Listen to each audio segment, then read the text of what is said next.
In our package this morning, Governor Udom Emmanuel challenges the cleric on societal transformation as First Law Foundation holds 13th Transformation Conference. Akwa Ibom State House of Assembly pledges commitment to speedy resolution of pending bills and motions to state's financial autonomy for state legislature. And FAREP gets a pat on the back for a fruitful first year. Details of these and other stories in just a moment. Good morning and thanks for joining us on the news. I am Samuel Udofia. Clergy in the state have been charged to ensure positive transformation in their followers through exemplary leadership. Governor Udom Emmanuel gave the charge while speaking at the 13th Transformation Conference of the First Law Foundation, a non-denominational gospel support ministry held at the Judiciary Multipurpose Hall, Uyo.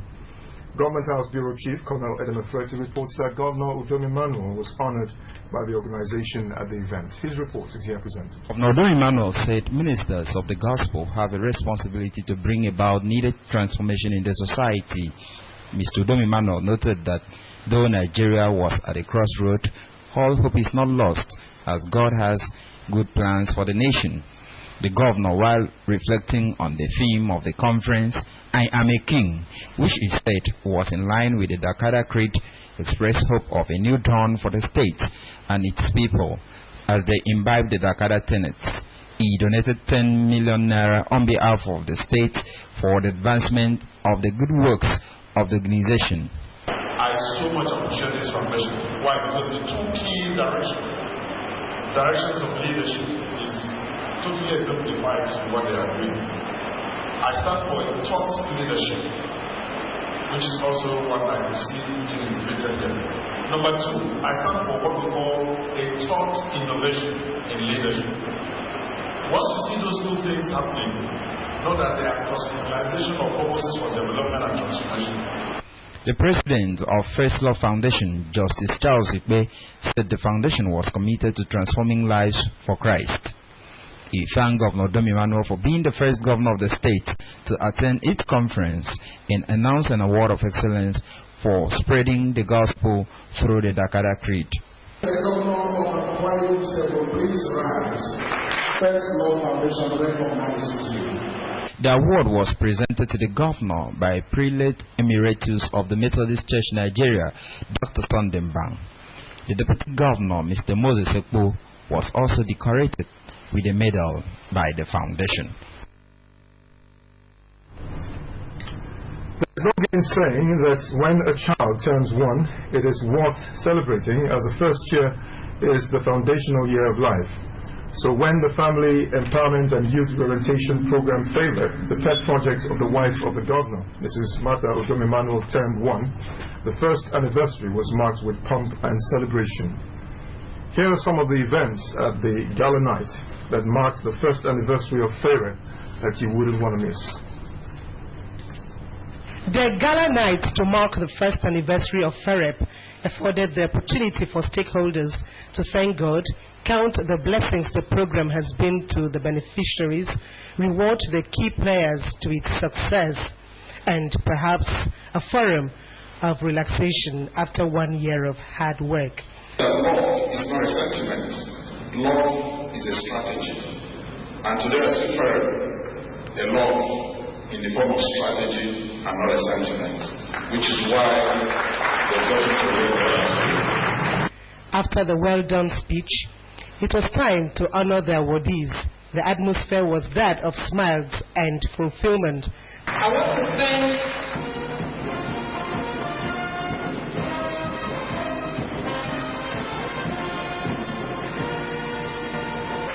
my dear husband. I wouldn't have had a better husband. Every time I'll tell him about my programs, he is always encouraging me. My dear husband, thank you. The presentation to the pillar of FAREP and others, for in spite of the economic recession experienced in the nation, funds were made available for the program. Then came the well-done hug, and call it a pat on the back, or here is my shoulder, lean on it for FAREP to do more for Akwa Ibom people.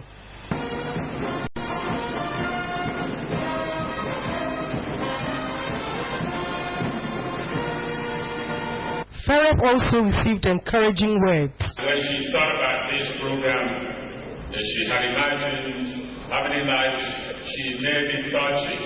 You have made our job lighter by bringing this community.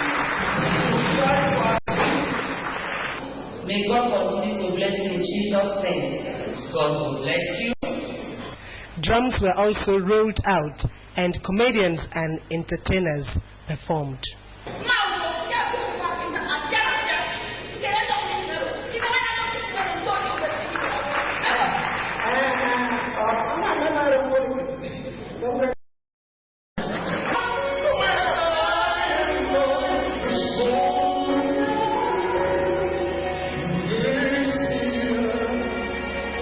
Augusta Sien reporting.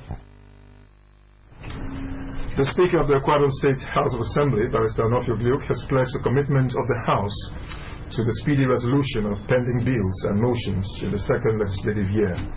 Uduai Kong was at a retreat organized in conjunction with the Nigerian Institute of Legislative Studies, Abuja, for the 26 members of the 6th Assembly and legislative staff in Port Harcourt, from where she filed in the following report. Among bills to be resolved on resumption of plenary are the Public-Private Partnership Bill, the bill for a law to provide for the establishment and control of private hospitals and other healthcare concerns, the Maritime Sector Operations Bill, and the School of Health Technology Bill, among others. In his remarks, the Speaker, Barrister Onofio Gluke, urged participants to reflect on areas that require urgent legislative intervention, such as the health, environment, administration of criminal justice, and the transportation sector, all targeted at sustainable development. In the area of environment, we'll be considering necessary legislations which will strengthen government's efforts towards environmental protection, and how these efforts can also help the revenue generation for the state. In a message to the retreat, Governor Udom Emmanuel, who was represented by the Secretary to the Akwa Ibom State Government, Saitek Amba Omoren, commended the leadership of the House for the retreat, which would engender a new spirit and new approaches to the legislative engagement of members. Let me suggest as an angle to explore to the presenters and the need to emphasize a more robust engagement with our constituents. As elected representative of our constituents and as the guardian of their trust and hope, and as those who run the machinery of the legislative side, it is imperative that we come together regularly and brainstorm on issues of common interest. Also speaking, the Speaker of the Rivers State House of Assembly, Mr. Daboturu Dima Adams, who represented Rivers State Governor Nyesom Wike, tasked the Akwa Ibom legislators to continue to legislate on issues that will promote and improve the lives of their constituents. Let us bear in mind that what we do for ourselves dies with us, but what we do for society lives longer after we are gone. The technical sessions of the retreat featured presentations by Dr. Shuaibu Dan Waka and Dr. Jake Dan Azumi on oversight and reporting, legislative practices and procedure, and public hearing and investigative system, which elicited debate and evoked reactions from members of the Akwa Ibom State House of Assembly. I, as a person, have learned greatly a whole lot in this, even as a presiding officer. And then I believe that same applies to my colleagues who are here. And so we will do all within our power to bring the available resources to make sure that we continue with this level of education. What happens if, in the view of legal service department, they added or subtracted something? What particular bills can be given priority when it comes to public hearing? What are the steps to procedures involved in the investigation of federal government laws in particular states? When you are not wanted, you cannot effectively carry out the oversight functions. What can the House also do to rescue the poor implementation of the project? At what point can a member of the House present a bill in the floor of the House at one point? Because as far as somebody who is happy. When you are heartbreaking in any business, you don't move forward, you don't go backward, it becomes a problem. I think the lecturer is an experienced person as far as the aspect of legislative processes and procedures are concerned. Udwa Kekon reporting. Meanwhile, the Akwa Ibom state lawmakers have advocated for financial autonomy for state legislatures in Nigeria to ensure improved funding and independence. This was part of a 12-point communique released at the end of the 3-day retreat for members and staff of the Akwa Ibom State House of Assembly. The lawmakers resolved to constitute an internal screening committee to receive and screen new private member bills to avert duplication, while recommending that executive and private member bills should not be allowed to remain under consideration for too long.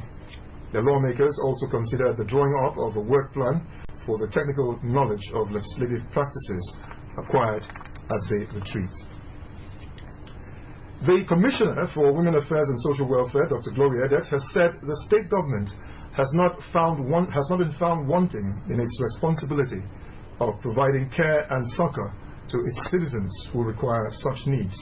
Dr. Edet, who said this while addressing members of the Nigerian Legion in the local government chapter at Odorikwe, added that the legionnaires and widows of the fallen soldiers have enjoyed political and social inclusion in the policies and programs of the Udom Emmanuel administration.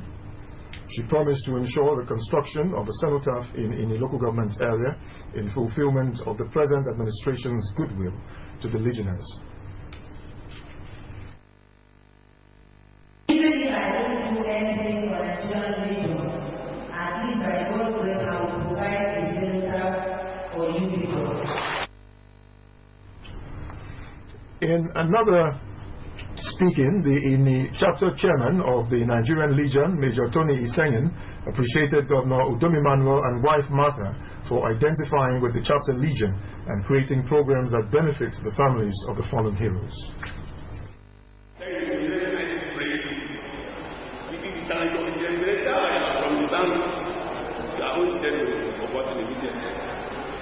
So now, we are telling. In another development, Dr. Gloria Edet has advised People's Democratic Party executive at chapter and ward levels to promote government policies by providing social transformation and political stability at the grassroots level. The Commissioner also resounded the need to imbibe integrity and honesty while holding the tenets of the party, adding that such attributes give confidence to leadership from the people.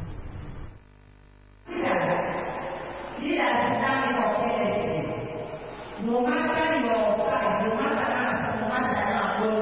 if you are a leader, you are not supposed to go terrorism. After the break, to many people, the inscription RSVP on an invitation card means rice and stew very plenty. But what does it mean to you? After the break.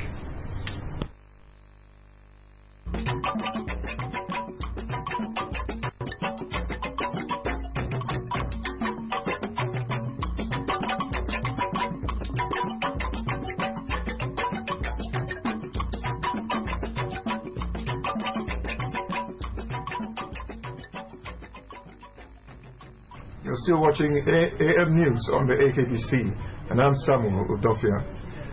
Atianang Foundation, Ogorakara chapter, has said the promotion of academic excellence is its top priority. The position of the chapter was made known by the President, Professor Maria Ikorok, when the International President of Atianang Foundation, Sir Udo Kirian Akpan, visited the chapter. Samuel Ayara filed in the following report presented in our studios. People, the International President of the Atianang Foundation, Sir Udo Kirian Akpan, said the visit was necessary to help the international leadership to carry every member of the organization along in a scheme of things. represented by the Vice President, African Affairs, Elder Onyeka Nakpan, Saudokirian commended the Oborokra chapter's commitment to the growth of the organization and advised members not to see the organization as a political or profit-making body, but as a cultural organization determined to promote unity in their now nation.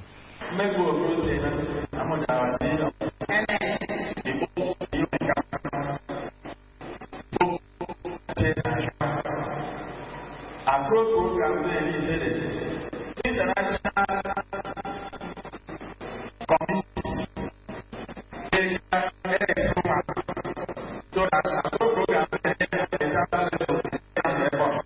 The Chairman, Board of Trustees at Tianam Foundation, Sir Emema Pabio, in his speech enumerated the ideals and principles of the organization to include unity and promotion of members' well-being. The President of Oborokra Chapter, Professor Maria Ikrok, thanked Governor Dom Emmanuel for his love for people of the area, as shown in the different appointments and programs of the administration. We are interested in promoting academic excellence in our youth, because when we live at local college states, during the visit, 28 new members, including the Transition Committee Chairman for the area, Comrade Emmanuel Amama, Engineer Robert Ekpo, and Barrister Adrian Kanem, were inducted into the chapter. Responding on behalf of the inductees, the Chairman, Oborokra Transition Committee, Comrade Emmanuel Amama, promised to be good ambassadors of the organization and assured the leadership of their loyalty to these founding ideals. Prominent indigents of the area presented goodwill messages at the occasion, while women from the Amazing Synergy Network entertained the audience.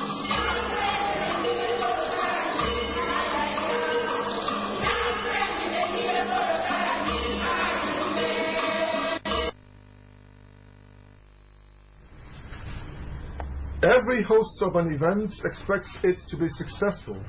One feature that makes an event a success is the ability of the host or event planner to give quality service to guests. Invitation cards sent out by the planner helps the guests know the date, time, and venue of the event. Do people know the RSVP concept found on invitation cards, or does it just imply that rice and stew is very plenty at the event?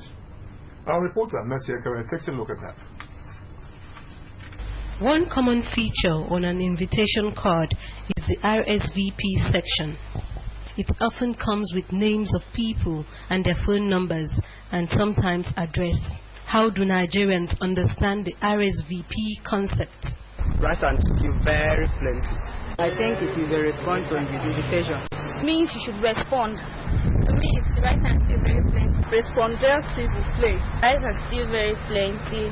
It's only for important people. Rice and stew will be very plenty, so you need to go there with a spoon and plate. Some event planners explain the concept. Okay, when you send out an invitation, you're just asking the person you're sending it to respond. Okay, let us know if you're going to be at this event or not. But I think it's important because it will help whoever is organizing the event to plan and cater to people adequately. Whose number should be on the RSVP section? The event planner is ideal. Maybe her team. She could also have her assistants to help calls and then a close family relative. I think in Nigeria, basically, when you write RSVP, it's just to for some people, they want to indicate the people they know. If my brother is a mobile, I put his name. If my brother is a commissioner, I put his name. The RSVP, in its true sense, is common in the Western cultures. The RSVP section in an invitation card is usually detachable or separate so that the person invited can respond and send the card back to the host or the event planner, or accept or decline through phone calls or emails. And there's always a deadline for the response.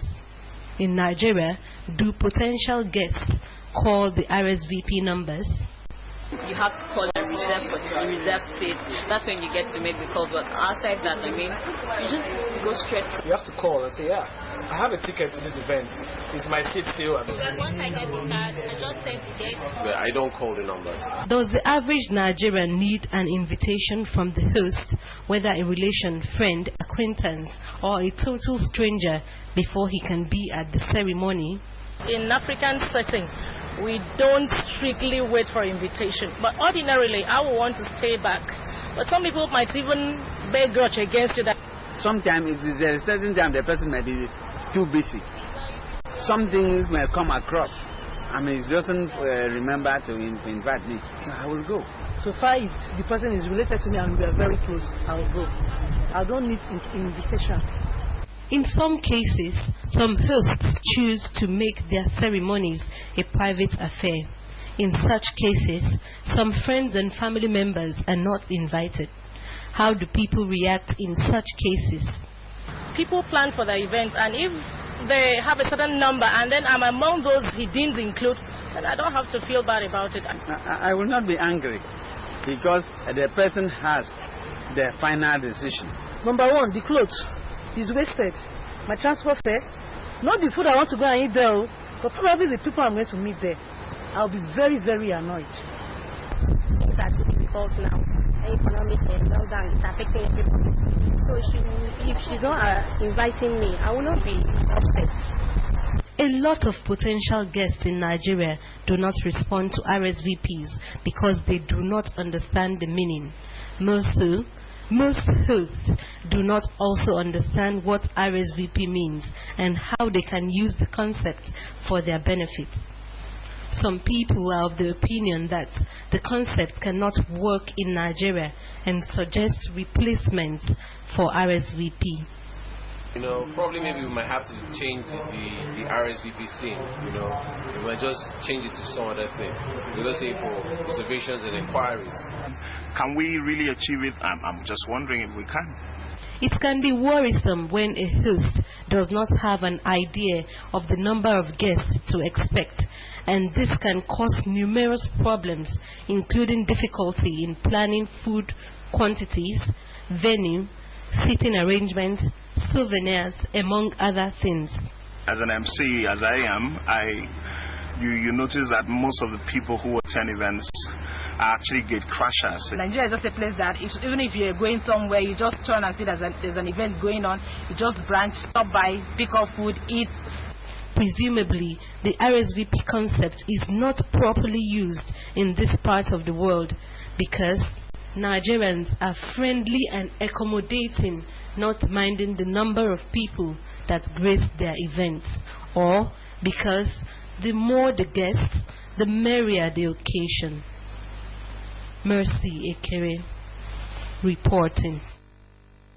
Now to end the news, the top stories. Governor Udomi Emmanuel has said ministers of the gospel have a responsibility to effect transformational change in the lives of their members. The governor said this when he addressed the 13th conference of the First Law Foundation held at the Judicial Multipurpose Hall. Also, the Akwa Ibom State House of Assembly has advocated financial autonomy for state legislature to ensure proper funding and independence. That's our package. Thanks for watching. You can also watch AKBC TV News online by logging on to akbconline.org or follow us on Twitter at AKBC45U or on Facebook at AKBC Channel 45. Have a wonderful day. Good morning.